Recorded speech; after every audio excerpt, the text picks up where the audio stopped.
പിന്നിക്കരെ ശിവദർശനം ശംഭുവന്ദന പുണ്യമായി മനഃശാന്തിയേകും ദർശനം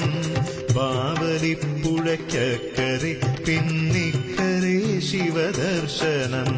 ശംഭുവന്ദന പുണ്യമായി മനഃശാന്തിയേകും ദർശനം ദക്ഷരാജനൃപന്റെ ദുർമതമഖില മാറ്റിയ താണ്ഡവം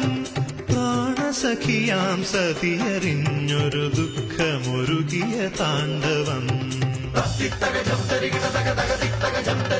ജഡമുറിച്ചു പറിച്ചെറിഞ്ഞൊരു ശങ്കരദ്രുത താണ്ഡവം കൊട്ടിയൂരിലതോടെ പൂവായി എന്നുമെന്നും അലങ്കൃതം